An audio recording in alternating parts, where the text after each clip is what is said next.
You're like, We are Senate Transportation. It is Wednesday morning, the 11th February. And first on our agenda is Disability Advocates Day. And we are slightly late because the weather outside is frightful. And if you could introduce yourself, tell us a little bit about it, and we'll welcome. Sure. Thank you for having me this morning. I'm Peter Johnke. I'm the Deputy Director for the Vermont Center for Independent Living. And we're happy to be here helping you incorporate the Vermont Coalition for Disability Rights into this day. VCDR is a member organization of which VCIO is a member. And we work as a coalition to advancing human rights, civil rights for individuals with disabilities to ensure their full and equal participation in all aspects of community life and political process. Our theme this year is to write disability rights into every piece of legislation. The hope is that the legislation will consider people with disabilities when they're putting together the bills, to ask people with disabilities directly how this will impact them. Myself, I'm a carless traveler. I advocate for public transit for people with disabilities, and I was late because my driver was late. And so when we say to write disability rights into every bill, we're meaning to make accessibility and non-discrimination explicit in operable parts, policy, design, and implementation, not just as an implied afterthought. In transportation, typically that would mean accessible infrastructure by default, sidewalks, crosswalks, bus stops, shelters. I'll get the bus stops later. And detours during construction, procedural rights and accountability, and meaningful engagement, notice of meetings, appropriate data, clear place to elevate problems when a decision have to be made about reducing access. Specific language would be examples, and they can be tailored if needed. But having a disability rights impact statement, such as the Vermont Agency of Transportation, VTrans, shall, prior to implementation, evaluate whether this act will increase, decrease, or have an impact, or have no impact on access for Vermonters with disabilities, including access to employment, healthcare, and essential shopping and community life, and shall commit with disability stakeholders to identify risks of reduced service and codify meaningful notice for stakeholders in this whole process when access is reduced, protect access to work and community integration for transportation outcomes. Federal policy for the older adults and persons with disabilities transportation program recognizes vocational and social personal trips as eligible purposes. However, local proposals have eliminated recurring trips for riders, and proposed caps have been used to cut off vocational access. So it's been a real big problem. I'll talk a little bit about that more. And then program administration too should include explicit consideration of access to employment, community participation for riders with disabilities, setting trip priorities, and constraints. What's missing from typical legislative council language in our experiences, it assumes compliance with the Americans with Disabilities Act, but does not operationalize it. There's no required review. We need measurable outcomes. No process when access is reduced. And if these services reductions are purely administrative, and they have direct impact on people with disabilities. And so it functions like a rights restriction. And then, you get short trip notices, or there's problems with the local providers can't connect with different local partners. And there's no consistency in terms of protecting access for work and eligible trips purposes, which include location and social and personal trips. So any statewide or regional change that restricts trip purposes, trip frequency, eligibility, all the stuff within publicly funded mobility programs shall include advance notice to riders and partner agencies, a documented rationale and a process to ensure the smallest possible negative impact on riders who rely on the service for essential life activities. And this is especially relevant because this committee and the House committee have heard that the transportation program for older adults and persons with disabilities is quite unpredictable. The program routinely has to be adjusted when there are new dialysis riders or new cancer patients, and so they have to adjust things. And so people who need that service can't always know that it's going to be there. And this recently has been a big issue with transportation employment. In the Green Mountain Transit Service area, only medical trips are being provided under the O&D program. And BCL has received many calls because our peers could not get to work. We explored some alternatives. One individual was trying to figure out ride shares and different alternatives, but they work a 10-to-3 schedule. And so it didn't fit into commuting hours. So they were really stuck. And there were 9 people specifically in the town of Colchester that were impacted by not being able to get rides to work. One of them being my colleague who works in our Burlington office. And fortunately, the town of Colchester did come through with some additional funding. So at least those people have those employment trips restored, but how many others don't? And it's different across the state. I got a call the other day about somebody says, "Oh, O&D is running out of money," and they call the local provider, and local provider said, "No, everything's fine." But they aren't asking the deeper questions. What restrictions have you been putting on the program that it may not be fun? We've also had complaints about the reductions in social trips. We know, everybody knows and has heard about the importance of social interactions and health. It's so important that I want to share my personal situation. My wife has moderate dementia. Fortunately, she's able to stay at home alone when I'm at work. I do help her with medication and meals. But she's lonely. She's just at home all day. And therefore, I really make an effort when we go to appointments to make sure they are either before or after the lunch hour. So we can go to a restaurant to eat. Her favorite place is Wayside. So that's usually where we go. But it's so critical that she has an opportunity to get out of the house. So, and then with, if you don't have that life experience about accessibility, it can be easily forgotten or an afterthought. And so another way to write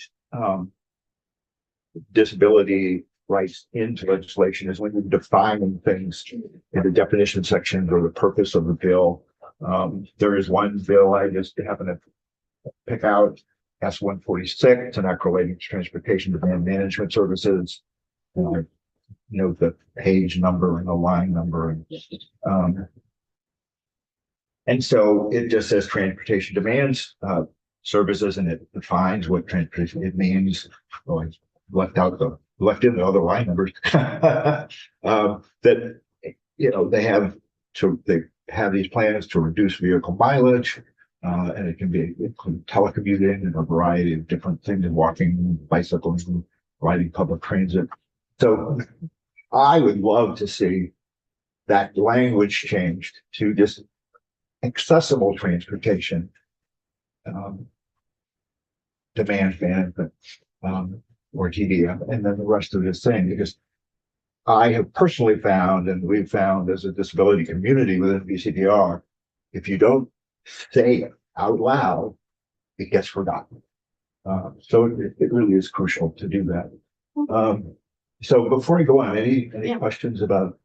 Go ahead. Thank you, Chair Westman. Well, you identified my bill. So I was like, wait a minute, I know this language. So if I understand correctly, because this is kind of a new, I think you may have presented in GovOps at one point, in the past, kind of on this concept. If, I don't know if you provided examples then, so it didn't click, I guess. Yeah. But you're basically saying that instead of having the list that's in, that lists out like carpool, walk, bicycle, ride, public transit, you would start, Start with the word accessible, okay, because that way it's upfront, people understand it, they know what's needed. And I recognize, I mean, even I, as a person with disability, I can't fully understand what somebody who uses a wheelchair does. I don't have that lived experience. So I understand that it's hard to keep this in your mind. And I've been advocating for public transit for people with disabilities since I arrived in Vermont 25 years ago.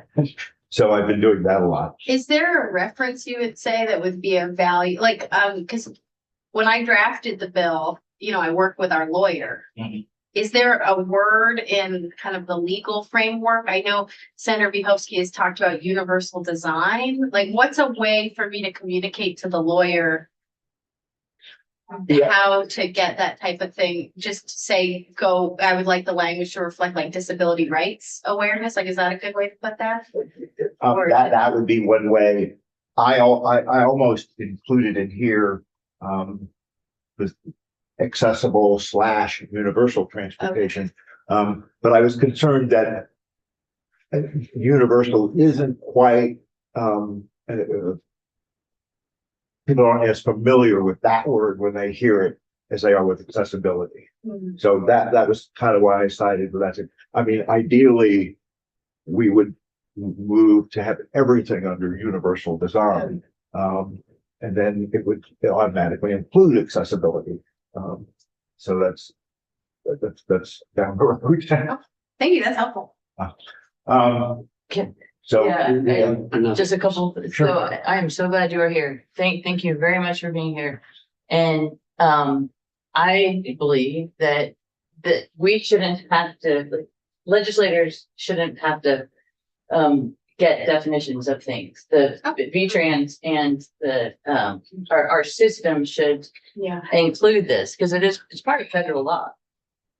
So our systems should include this, and there should be, things embedded in V-Trans. It's gonna take a little while to get there, I think, and we haven't talked to V-Trans Well, I like yet. that suggestion of putting in the team.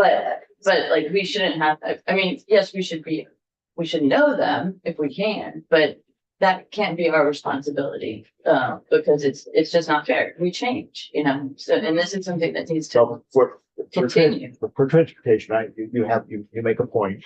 But there are a lot of other laws that are not tied into federal stuff. So, Yes, you know, yes, that with that, I mean, not in Vermont, fortunately, but I'm very much aware in other states, where they do use federal money for Medicaid transportation, but they also have some, I think they're called, CMOs, or care management organizations. So they basically contracted out with somebody else. But in that process, unless an advocate jumps up and says, hey, wait a minute, all those rules that went with that federal program get lost when it gets moved over. well, that's interesting. So that's a big concern. I know that was a big concern in Boston. Advocates got together and worked out on that. But yeah, so it just really trying to elevate the whole issue around that people with disabilities have. Right, just so thank you for being here, and things that help people with disabilities also help folks who may also have disabilities, but that aren't apparent. Yeah, so. Yeah, I just we had a call the other day from somebody wanting to know, because a lot of people have invisible disabilities. Yes. And they were, how can I let somebody know that, you know, I can't, I'm not just the same as everybody else. And there are a few symbols out there that I don't think anything's caught on directly. One is a sunflower for an invisible disability, but that's a whole other issue. Any other questions? Thank you. Well, I know that we're running up on time, but you also, you called out another one of my bills in your testimony with S-75, which is the Kurtz bill. And so I was wondering, just offline, if perhaps you and I could work together to resolve some of the things we raised in both of those bills. Absolutely. So I wanted to know that I would like to, because I want to make sure that they are actually reflective of Yeah. No, that. The bill is in honor of Kurt McCormick, Representative Kurt McCormick, and he was a fierce advocate for fully accessible transportation corridors. Mm. So if you had a walker, wheelchair, stroller, or a bike. So I want to make sure perhaps we can. yeah, no, I'd love to. That'd be great. So I also want to just talk briefly about, Senate Bill number 75. Yeah. I generally support this bill. I definitely applaud the additional funds for this fiscal year that are being put in there. So, especially the O&D program and then for, is not going to completely lose, cut, services to people with disabilities. And I mean, I use the O&D program a lot myself. I live in East Calais. There's no regular transit there, so that's why I use the O&D program. But even, fortunately, my schedule is a little bit flexible. If I ride share into Montpelier, sometimes I get dropped off at Wayside and catch the bus into town. Sometimes I get dropped off near the co-op and I can walk to my office. It varies from day and time. And so I can do grocery shopping at the co-op or Shaw, or I can go to the drugstore, and then, ride share by phone. But even if something is getting to Walmart, that's a whole other process. So I do a lot of ordering online. And it's, so it's vital that, we have all of these, the O&D can support all these things with healthcare and, social engagement, making those essential services. And I'm glad that, I've been sitting through years and years of study of how to help fund public transit. So I'm glad we at least have one proposal in legislation. And I generally, support this. But and it's because of how it's spelled out with package delivery. It's, public transit supports everybody. So it's kind of spread across the board with everybody, would seem to be equitable, but I'm a little concerned about it may disproportionately affect people with disabilities because we buy more things online. Because of a lack of transportation during this thing. And it's something we send out a survey every year to, our peers, and I may, see about getting that in the next survey. That's kind of a question. But I did have some, things. I mean, based on what my ordering was, it cost me about $1.50 a month. Certainly something I can afford, but for people on a fixed income, even that small amount, may be, difficult. But then I didn't see anything in the legislation specifically. So if I live too far out to use DoorDash or any of those kinds of things. But if I had a DoorDash delivery, well, groceries aren't counted, so it's not like it. But what happens if there's a roll of toilet paper in my order? Then what do I do? If I'm paying 30 cents on that roll of toilet paper.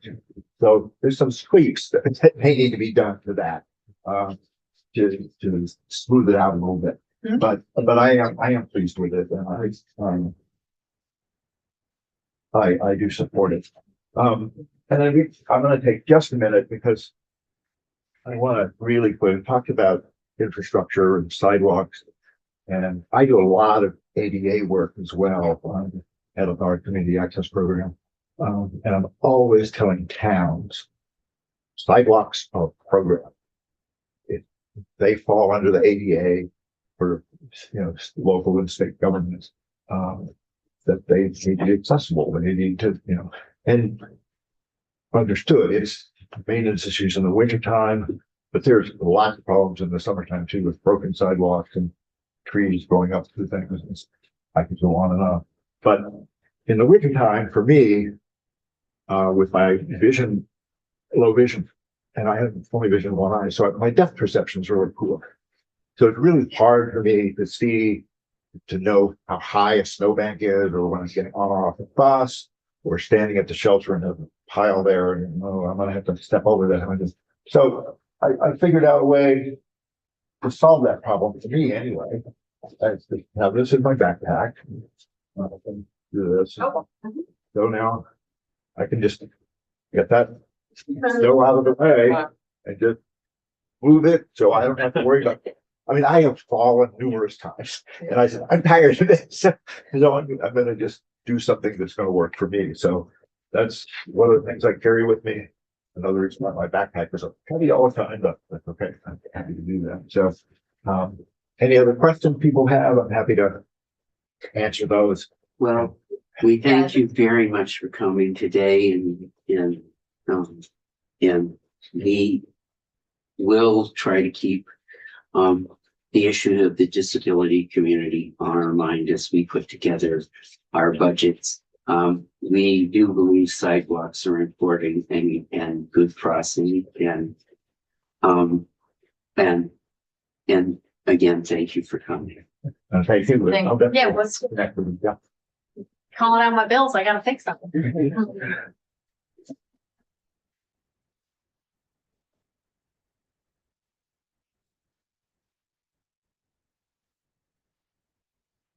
I'm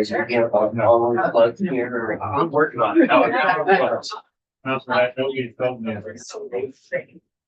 Then you're on both around. Like, You're like, yeah. Oh, yeah, no.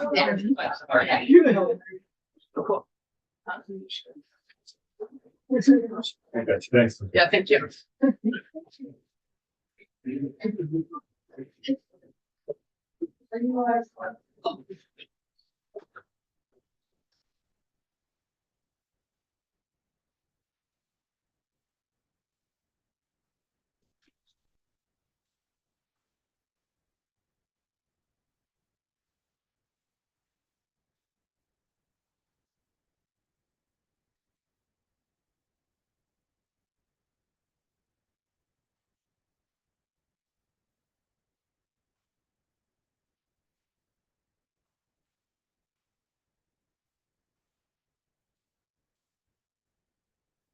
Anytime. All right. And you know the drill, name, rank, and silver.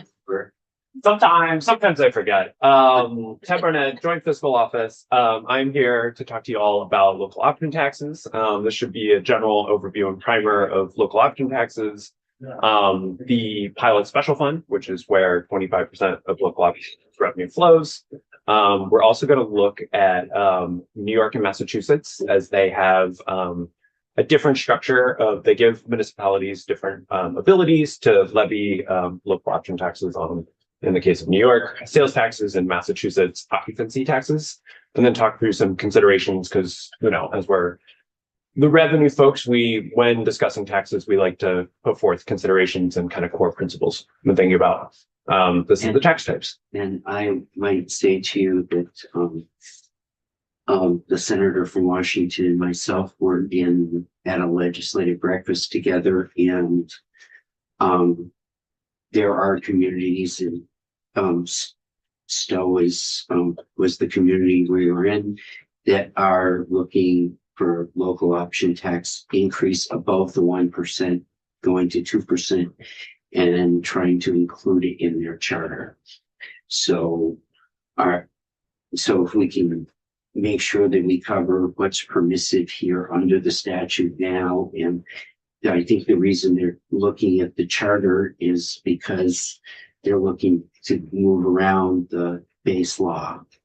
Exactly. So I will kind of briefly touch on that subject. I understand you're going to have Tucker in tomorrow, and he will be able to go more in depth about the abilities you grant that you require municipalities to do through charter. Well, I'm able to do. I may say I have one community in my district, Morristown, that is voting on a charter change in March. And specifically, what they're talking about is earmarking 800,000 out of their initial 1% for their roads. And they have, and I might ask them to come in. They have, they paid for an outside study to look at the assessment of their roads. And for them to get to a place where 60% of their roads are in good condition, it's going to take them 800,000 a year for the next 5 years. And their property taxes are under such pressure that they don't feel that they can raise anything.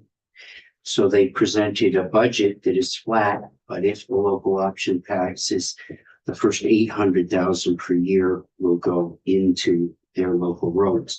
So there's a whole bunch of nexus here that I thought, and I brought it up to the committee, and I think we all are of the same opinion that we need to get up to speed on what's going on. Absolutely, yes. And although municipalities are not required to do so when they implement a local option tax, many do put on their ballot that a certain percentage or amount of the local option tax will go to roads or capital projects or et cetera. So absolutely. Very high level. The authority for local option taxes is found in a specific corner statute, is 24 VSA 138.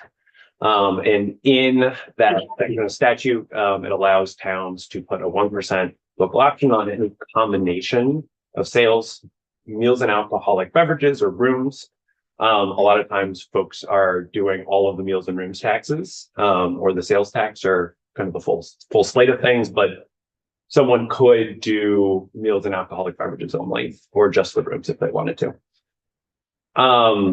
This was originally created all the way back in around, it predates Act 60, but it was allowed to sunset and then reinstated in Act 60, and it was envisioned as a transition mechanism to help municipalities make it to the new statewide education property tax. There was, I heard it a little bit when I first started, but this concept of gold towns, they were specifically called out when creating local option taxes. It was municipalities that met certain criteria on their grand list or grand list growth. And so they were allowed to create local option taxes without a municipal charter change. However,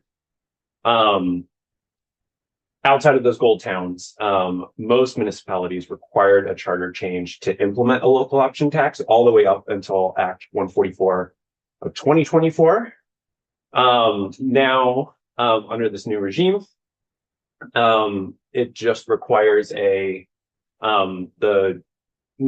select board recommends that through a majority vote that the article will go on a town meeting day or a duly warned kind of vote in the municipality. And once voted by a majority of voters in the town, the law can go live, with the caveat that the Commissioner of Taxes can limit it to 5 per year. Local option tax administration is a bit of a lift for the Department of Taxes. We'll go into that later in the slides. And so if there were a whole raft of municipalities doing local option taxes, it would probably be unduly burdensome for tax to administer. So they limit it to 5 per year currently. We're seeing about that many come online since that change was adopted.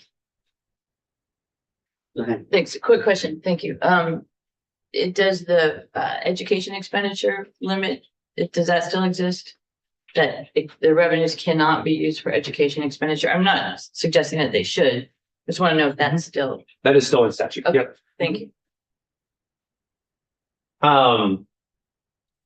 A key point about local option taxes is they are administered by the Department of Taxes.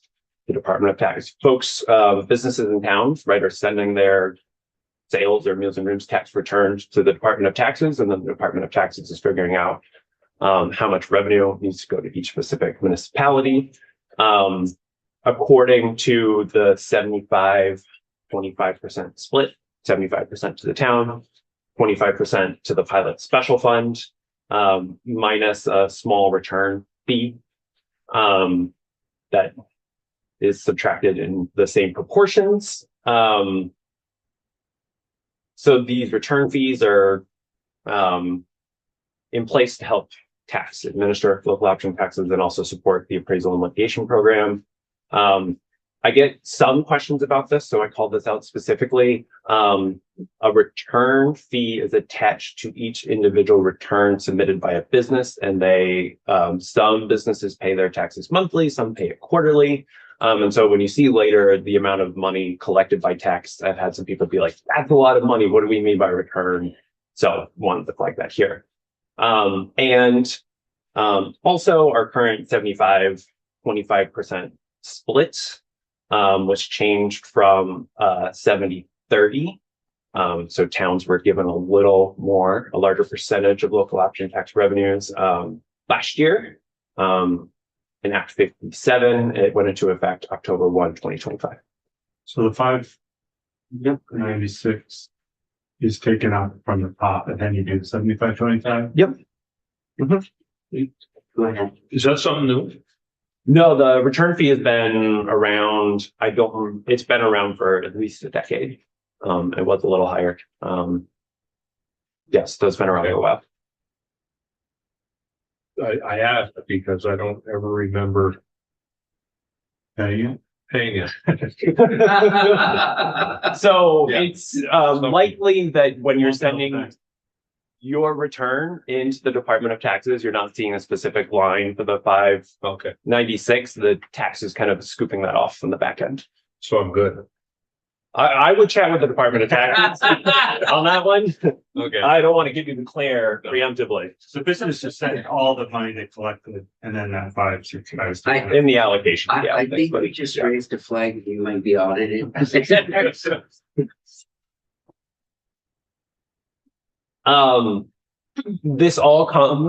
was accepting. So, they're in towns that have a local option sales tax and, also, airport sells aviation fuels in that municipality. There is a local option sales tax on those fuels. Although the 75-25% split happened last year, there's a specific, they did not make that change. Y'all did not make that change for aviation fuels. They also do not incur return fees. Per federal law, the amount of the 30% that goes to the state that must be used for aviation related purposes. So it goes to the T fund, unlike for other local option taxes, which goes to the pilot special fund. So that really applies to municipalities, South Burlington for BTV, Leahy, International Airport. And then in Berlin implemented their local option tax, January 1, 2025. And so there's a new municipality paying local option, or there's a new local option sales tax on jet fuel. In fiscal year 25, it generated approximately $86,000. So it's not a huge piece of revenue, but it is there and it operates differently than other types of local option taxes.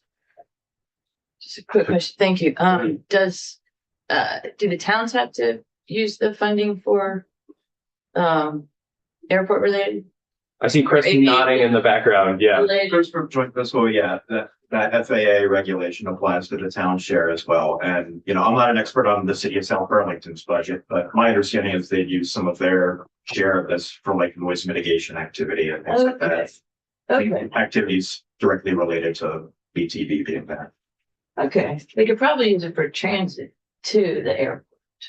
But that's I another- don't know that for a Yeah, fact. yeah. I understand. I would suggest that Speculating. I think the city of South Burlington should do their due diligence with their attorney so they Of don't course. trouble with the FAA. Oh, yeah, yeah. I'm just speculating. Okay, thank you.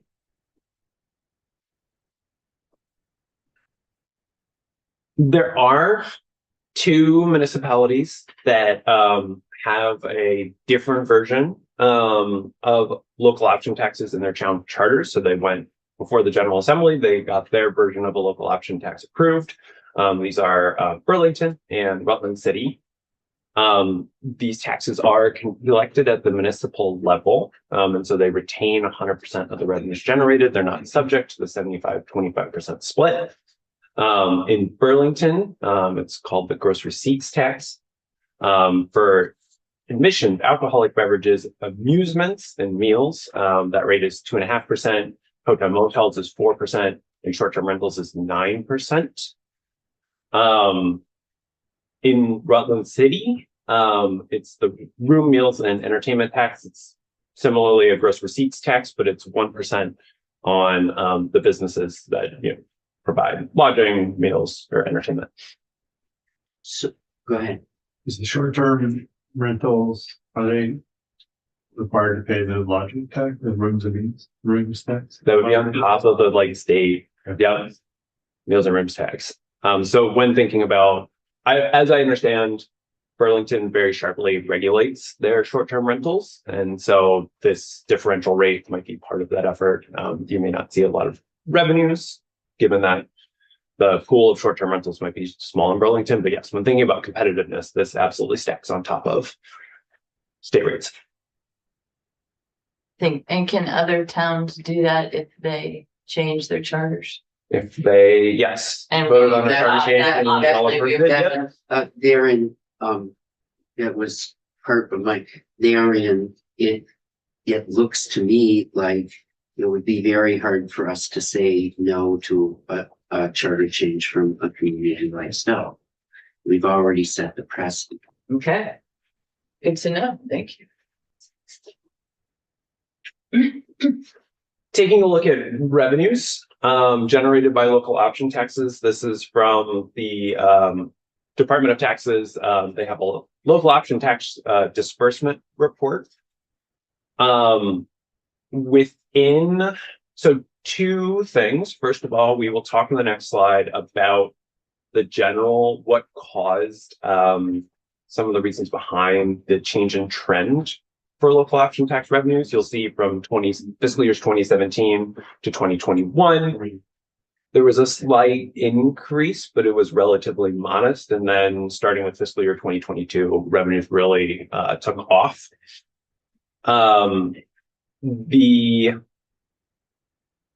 In addition to those trends, when looking at these bars and overall revenue, should note that the vast majority of this revenue is sales tax revenues. About 75% of this total of 56 million was generated by local option sales taxes.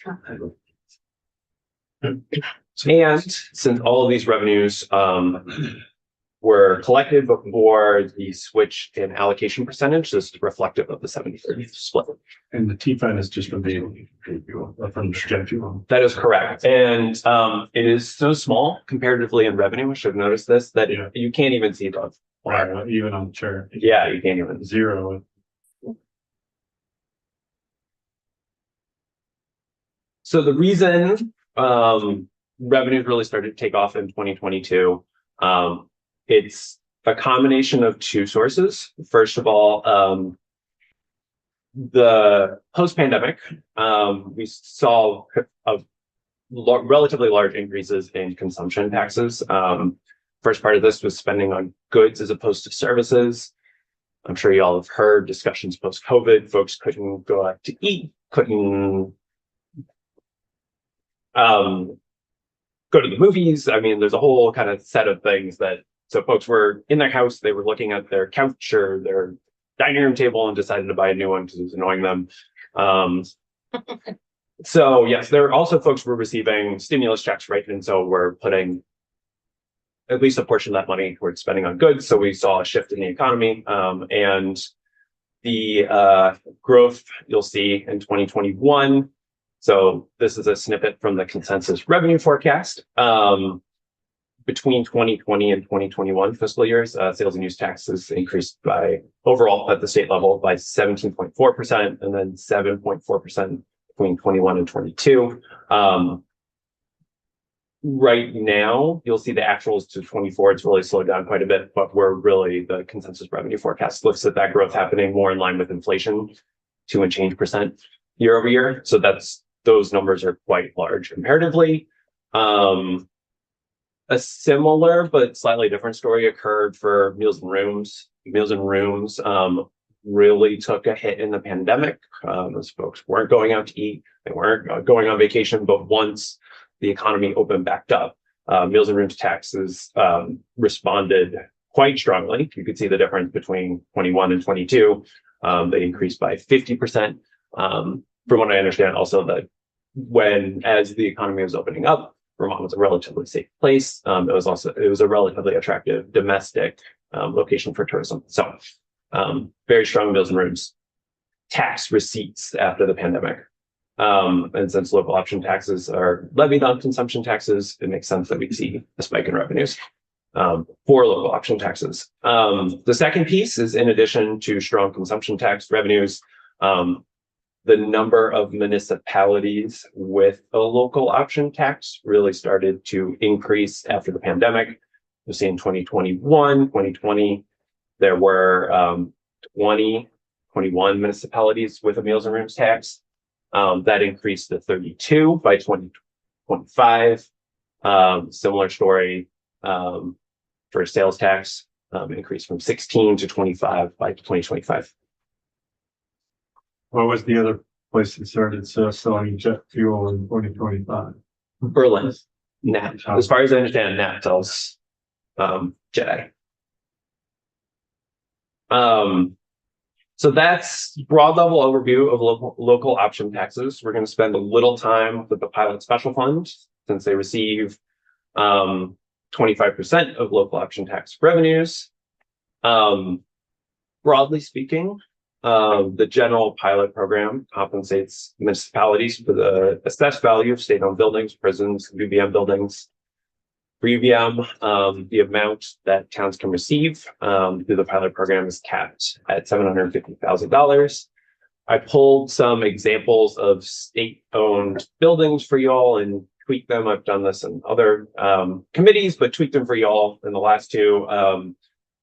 The first one is the State House. But yes, also where towns are receiving payments for AOT district offices, garages, the Albert Welcome Center. So if it's state-owned building, it's within their jurisdiction, they're receiving a payment based on the insurance replacement value. And that's what's shown here of that infrastructure. How often is that? It is, so AOA, the Agency of Administration, has a contractor. They updated it between 2025 and 2026. They will update it if there are changes. I don't know how often they're increasing the base values and going out and kind of re-looking at that, but I can go into that. You can't rebuild the state house to 30. I am the AOA contractor. I'm gonna chat with them. I don't know their methodology, but that seems right. There's a lot of marble. Yeah. Yeah. Well, actually, I'm going to say something again. Sometimes people devalue what we do here anyway. Yes.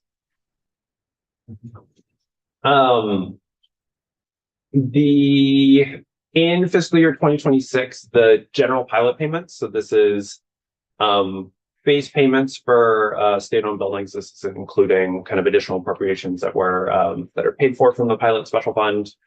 These totaled 11.39 million. These are actual payments in the budget.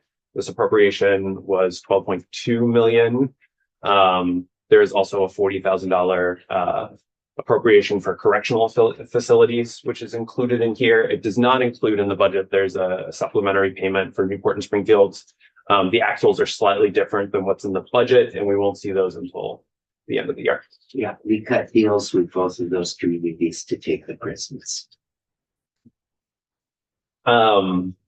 Payments through the general pilot program for as long throughout their history since the start of the program, which started along with local option taxes, which kind of came out of the general era of Act 60, 1997. As far as I understand, payments have been prorated since the beginning of the program up until fiscal year 2024, when the pilot program was fully funded.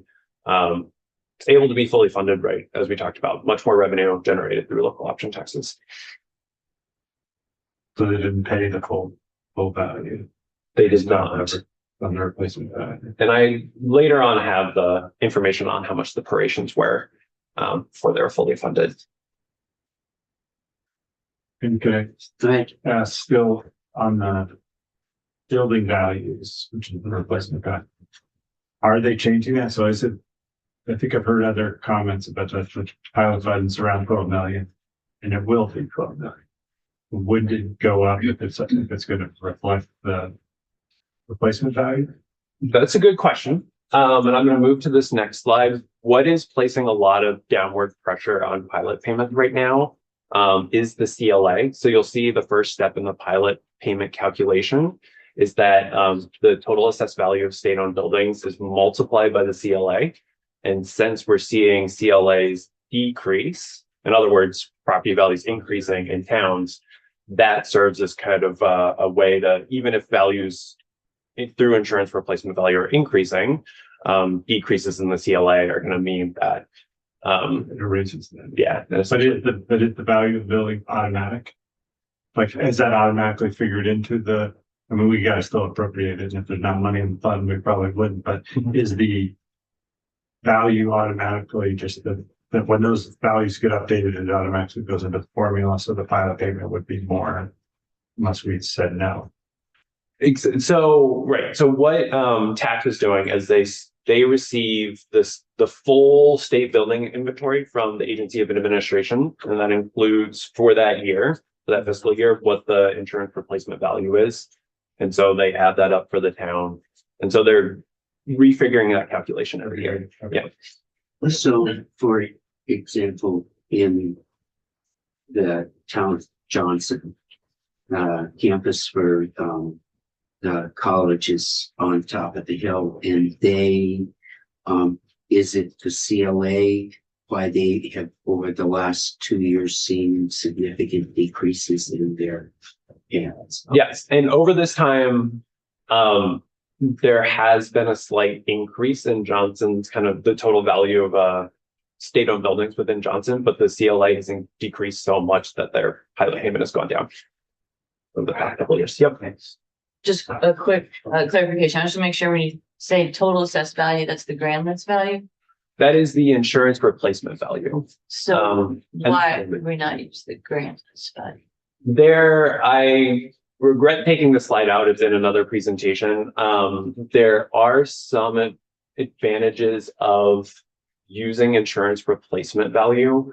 In my mind, this is, I don't know if this is why it was originally placed in the statute. This is, to be clear, TEDA JFO kind of musing on the issue.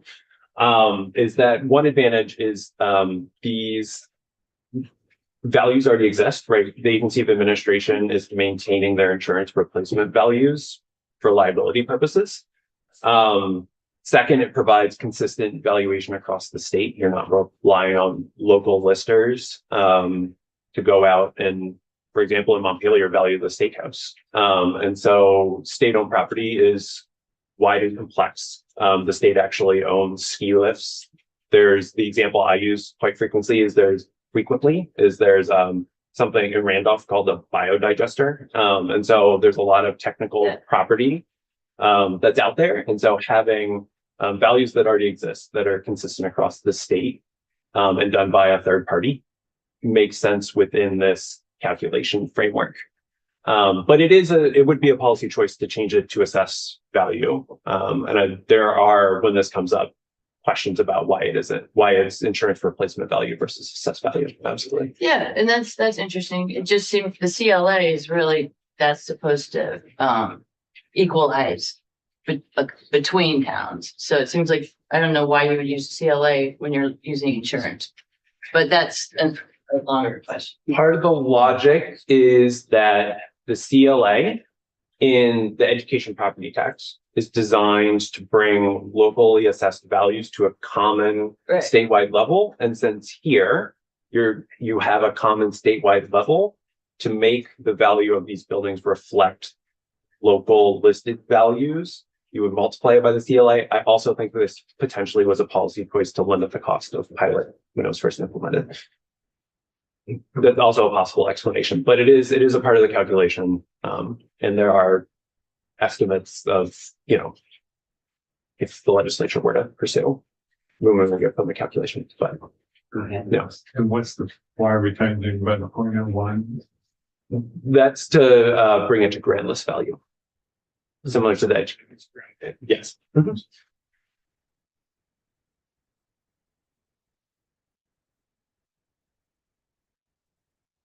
I've included So the last slide, I'm not going to run through the mechanics of doing the pilot payment calculation. I've included this here for your reference if you really want to understand the mechanics of how this works. But I'm not going to run through the specific numbers unless you really wanted me to. So this slide, I wanted to compare the places where there are local option taxes, which is the map of Vermont on the left, with the towns that are municipalities that receive pilot payments. Understandably, there's not a one-to-one correlation. Where you see local option taxes is frequently in areas around ski towns, ski areas, or areas, municipalities that have a large commercial base. Whereas pilot payments are much more diffuse.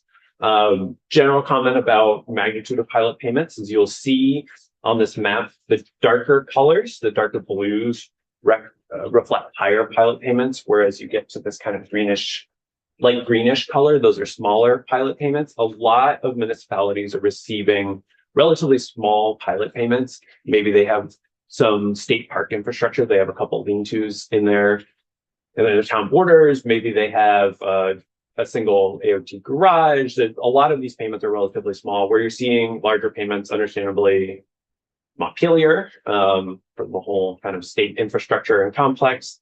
So the state college system is where towns are receiving relatively large pilot payments. And yeah, so outside of those core pilot municipalities, a lot of places are receiving smaller payments. This is really helpful. Thank you for having this slide. Of course. So it kind of shows, so does the pilot fund have other sources of revenue other than okay, so this means that some towns are kind of subsidizing the others in some ways, because the state is compensating through the pilot for being not taxable, which is good. I think the state should, pay its way.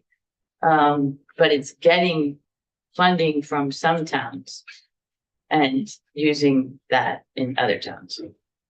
I will say there's a lot of different ways to look at what's equitable in this system. And so, yes, it is true that local option taxes in certain towns are funding pilot payments in other towns. I will note, and I have this on a slide, that I'm a Williamstown resident. And so I am going to Berlin and paying Berlin's local option tax. I'm going to Montpelier and I see it on my receipt. I'm paying local option tax in Montpelier as well. So there's questions about who's supporting commercial activities in lock towns and then where payments are going to. Yes.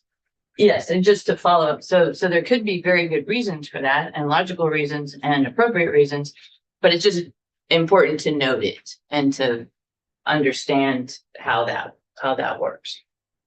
And Mr. Chair, I will note that Chris has his hand up behind you if you wanted to recognize him. Hard for me to see. Yeah, totally, yeah, exactly. Go ahead. Yeah, Chris for Joint Fiscal, I would just, to your point, Senator Harrison, I would just reiterate that, and I don't mean to split hairs with this comment, but I just want to remind everybody that it's not the towns that pay local option tax to sort of subsidize everybody. It's the commercial activity that occurs within the town. So that doesn't mean it's all, to Ted's point, doesn't mean that town residents or the town itself is paying it.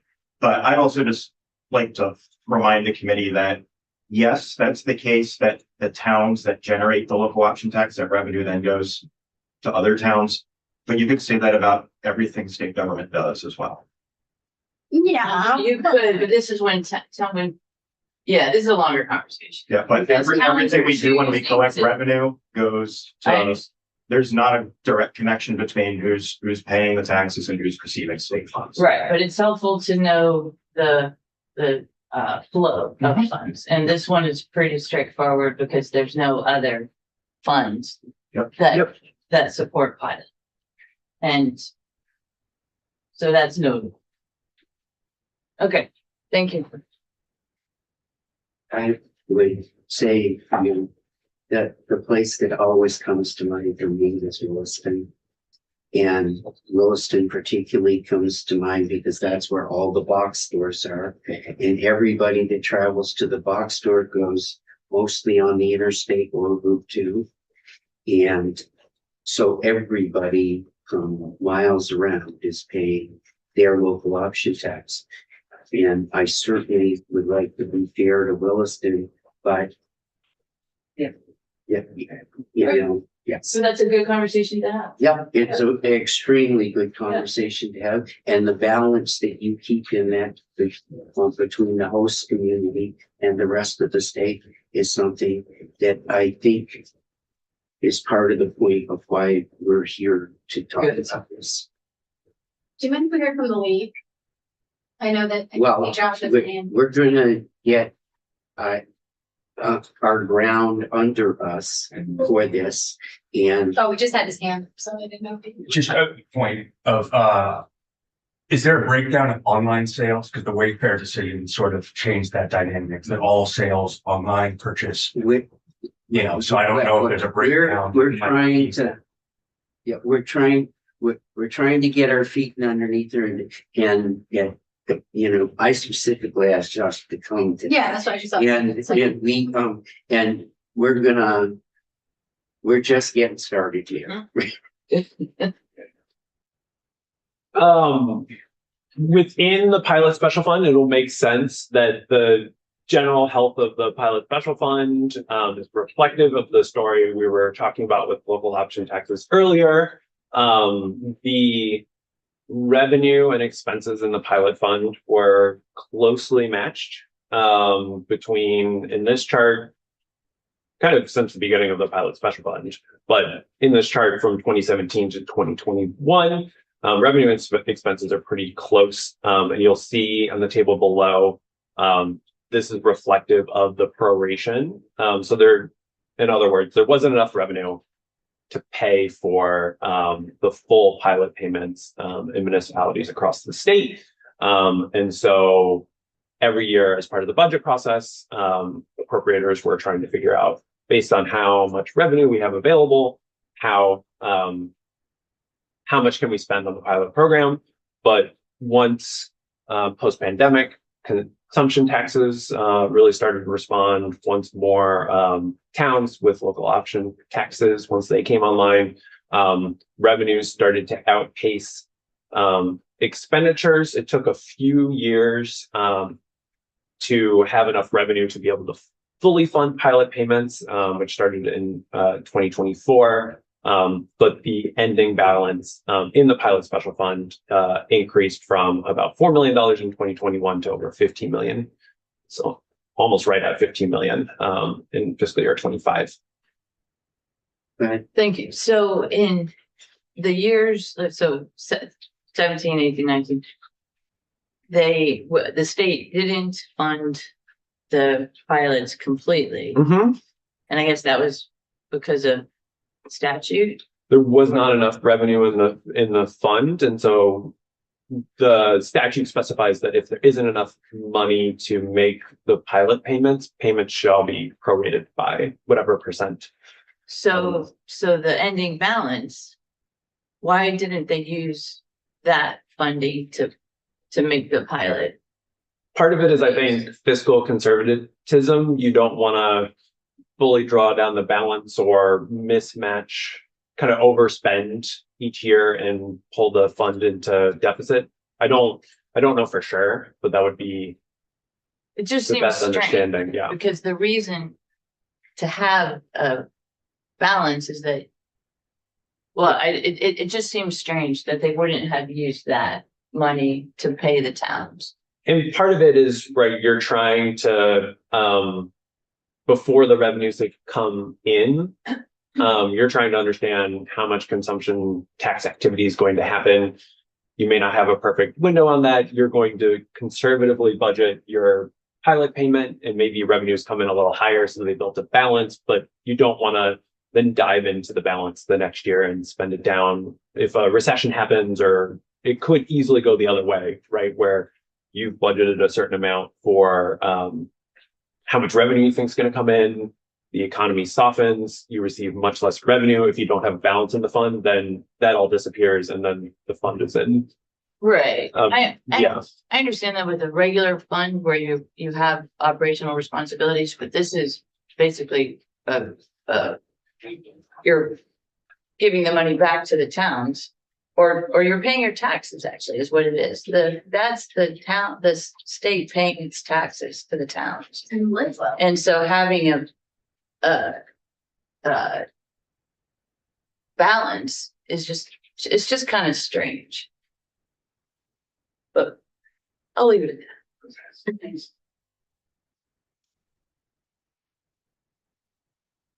that. More recently, there have been beyond the general and correctional facilities pilot payments that have been made long term. There have been other uses of pilot special fund revenue in fiscal year 26. So these were uses that are on the table. This was in Act 27, the big bill last year. There is a one-time appropriation for the municipal grand list stabilization program. This is compensating municipalities for properties that have been flooded.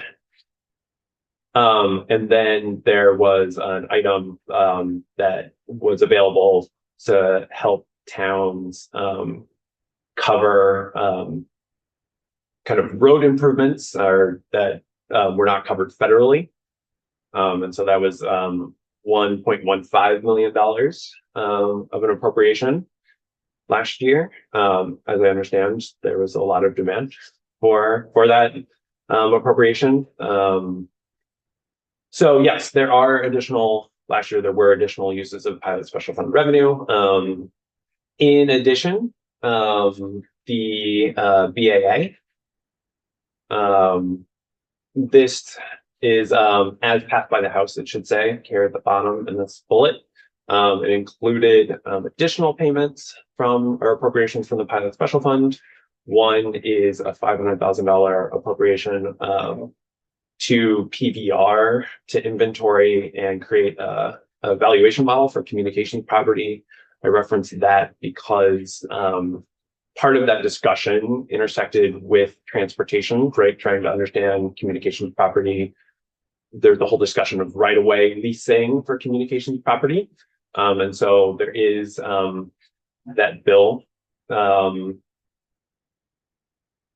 required communications property to be placed in the grand list and valued with real estate. And so this appropriation would help the Department of Taxes build a model so that municipalities could understand how to value what communication property is in their local jurisdictions.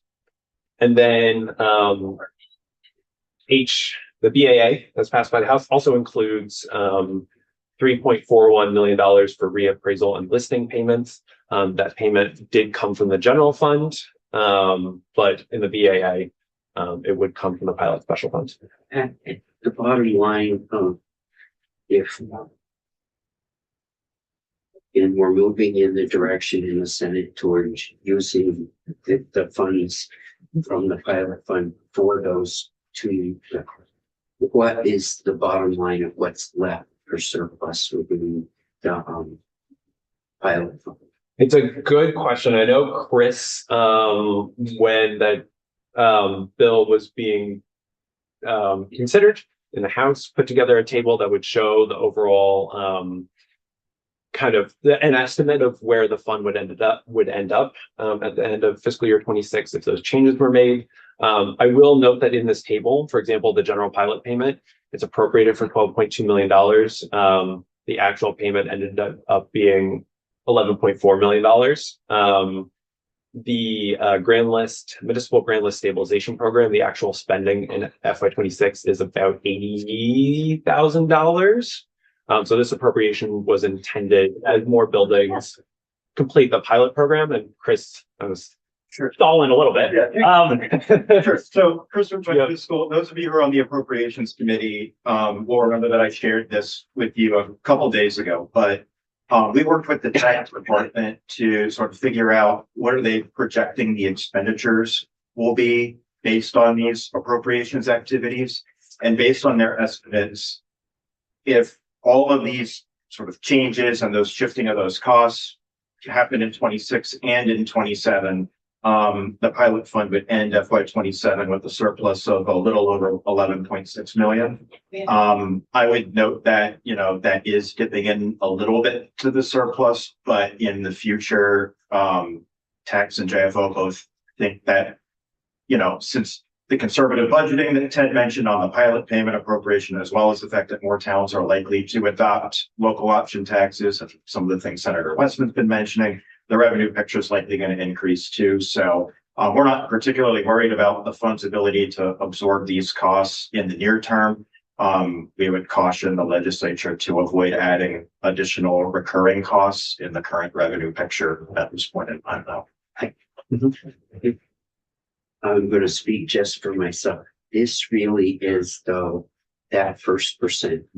This is not anything to do with if a community goes beyond the 1% and tries to move to 2%. This is really about the 1% and not and what for me is concerning about the 1% is we have no consistent way of dealing with this now, and we're picking things one at a time out, and that's a little concerning. So if we're going to be fair to everybody, shouldn't we think about what's a fair way to distribute across the board? And so that's part of why we're dipping into figuring this all out. And it is a good question that Josh from the league raised. It would be nice to get some figures about the online sales and how that fits into all of this. I'm not sure. At least in the data I've seen that the Department of Taxes is able to pull out online sales. I will send them an email just to confirm. There is a line within the data that kind of has an other catch-all category for folks who are submitting statewide returns that aren't apportioned to a town, and that includes, as far as I understand, historically has included a lot of online sales. But I chat with the Department of Taxes to see if they could get us a number for that. That would be great.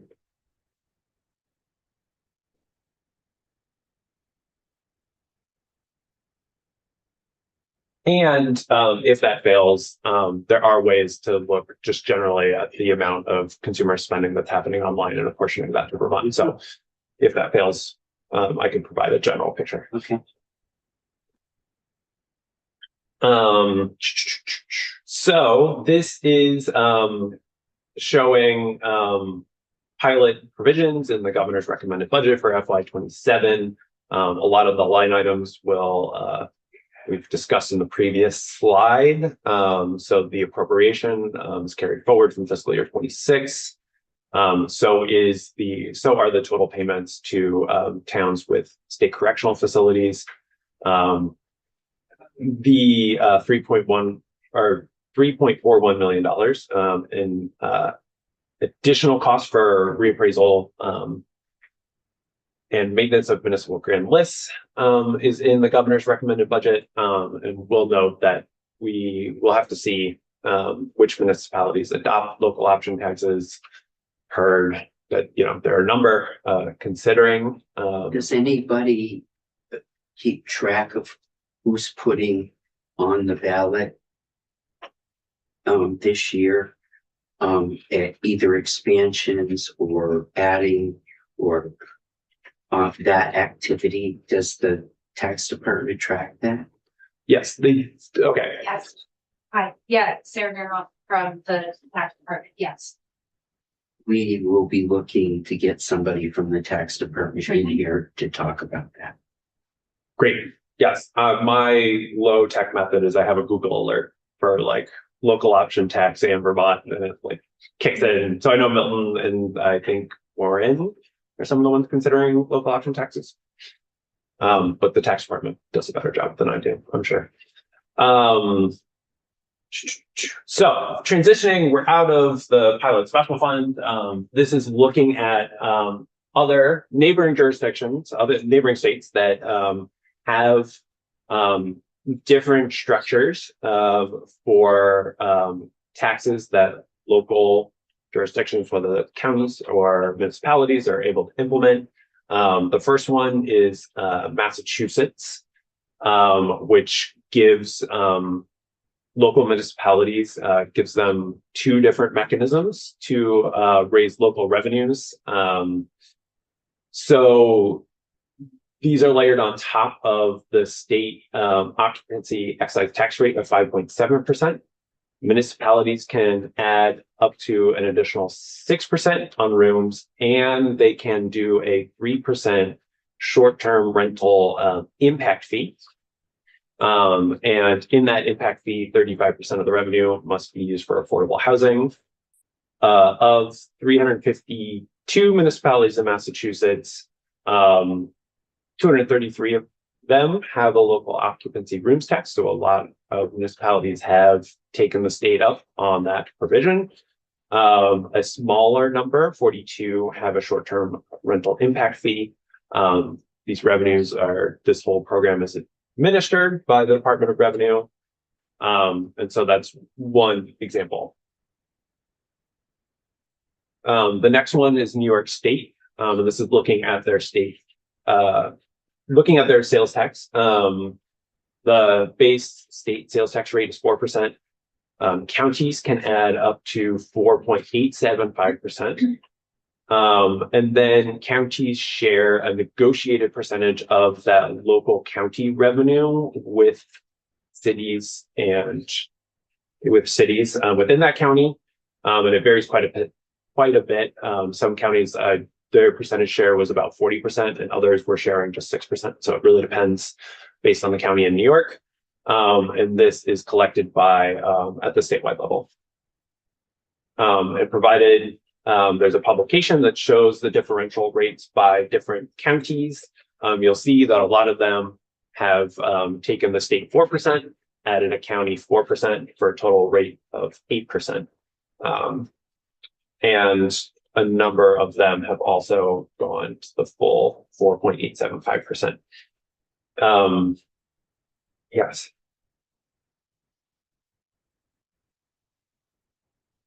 Moving to some general considerations, I understand that I have 4 minutes, so I will cruise right through these. The first is, Well, take what time you need to get through this.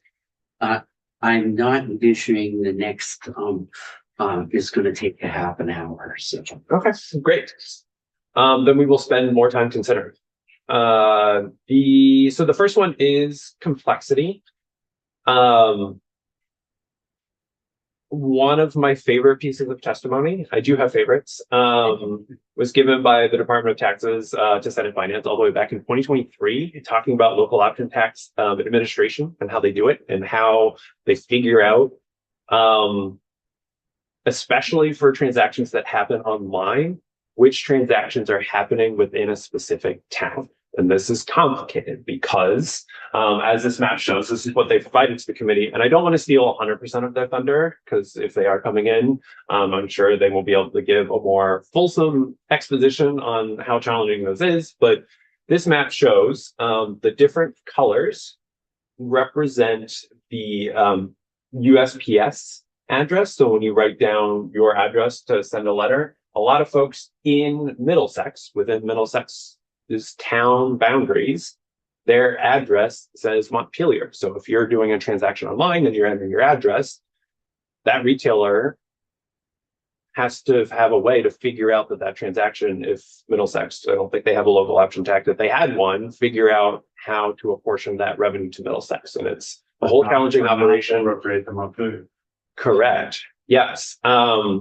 And so there are shape files that I understand that the tax department sends to retailers or, like Square, Shopify, retailers that are doing that work. But it doesn't sound easy, and I'm glad they're the ones doing it.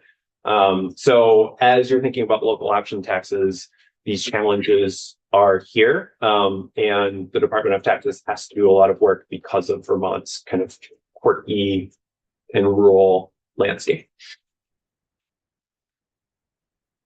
The next piece is a bit about equity. And so when we talk about equity within JFO, another way of thinking about that is thinking about who pays the specific tax. We did have a discussion, so this is already covered, about the difference between local option taxes, right? Like who's raising that revenue? Local option taxes are raising revenue where commercial activity occurs. And often that is in municipalities that have a large tourism or retail presence. And there are a lot of municipalities in Vermont, if they did a local option tax. The example I give is Marlborough just did a local option tax. The estimates were they would raise $15,000, $20,000 worth of revenue because they just don't have the same commercial base or meals and rooms tax base that Brattleboro has, for example. And so thinking through kind of that challenge of yes, where's that revenue coming from? That is a challenge within state. It's also looking at who would bear the increase or change in local option taxes, or when a town is implementing one.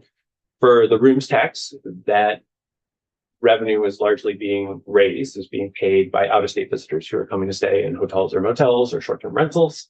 But for the sales, meals and alcohol taxes, that's borne by a mix. Some of it's being paid by Vermonters, some of it's being paid by out-of-state visitors. And so keeping that piece in mind, the impact is different depending on the tax type.